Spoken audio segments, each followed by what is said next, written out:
नमस्कार साथियों, स्वागत है आपका बीएचयूबी हिस्ट्री चैनल में। तो हम लोग बिहारी जी के महत्वपूर्ण प्रश्नों की व्याख्या कर रहे थे। तो हम लोग 7 नंबर उन हर की हँसी गई है इन सौंपी मुस्कान, यहाँ तक हम लोग व्याख्या देख चुके थे। इसकी प्लेलिस्ट डिस्क्रिप्शन में है, आप देख लीजिएगा। आज अगला दोहा है, बिहस बुलाए विलोक इत और तियारस घूम, पुलक पसीजत पूत को ये चूम्यो मोह चूम। तो ये 2016, 17 और 18, 19 में पूछा गया है, महत्वपूर्ण प्रश्न है। आइए इसकी व्याख्या कर लेते हैं। बिहसी बुलाए बिलोक इत और तियारस घूम, तो इसका संकेत लिख लेंगे। संदर्भ, प्रस्तुत पंक्तियां बिहारी की एकमात्र कृति बिहारी सतसई से उद्धृत हैं। इसके रचयिता हिंदी साहित्य के रीति काल के रीति सिद्ध धारा के सर्वश्रेष्ठ कवि बिहारी लाल चौबे जी हैं। का प्रसंग देख लेंगे।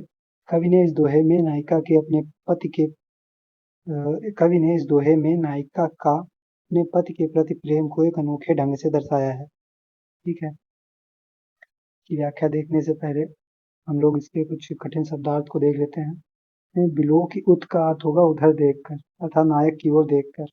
रसघूम का अर्थ होगा चुंबन के आनंद के लिए मतवाली होकर। पुलक पुलक का अर्थ है रोमांचित होकर।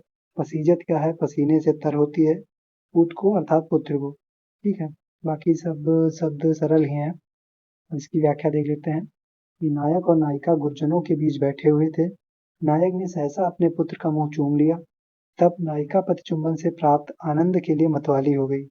गुरजनों के मध्य पति का चुंबन लेना असंभव था, अतः उसने हंसकर अपने पुत्र को पास बुलाकर तथा नायक की ओर देखकर चुंबन के लिए मतवाली होकर वह प्रौढ़ नायिका पति द्वारा चूमे पुत्र के मुंह को उससे प्राप्त आनंद से रोमांचित होकर पसीने से तर जाती है।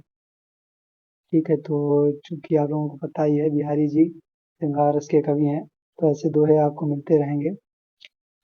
आइए विशेष देख लेते हैं। इस दोहे में कवि ने नारी की लज्जा का चित्रण किया है। साहित्यिक ब्रज भाषा का सफल सुंदर एवं प्रयोग है। प्रस्तुत दोहे में संयोग श्रृंगार रस है। इस काव्यांश में दोहा छंद का प्रयोग हुआ है। बिहारी की काव्य शैली मुक्तक काव्य शैली है। शब्द योजना आकर्षक, सार्थक एवं भावानुकूल है। तो ये आज आपका ये दोहा भी कंप्लीट हो गया है। आपको अगर किसी भी दोहे की व्याख्या चाहिए तो आप कमेंट सेक्शन में कमेंट जरूर करिएगा। धन्यवाद।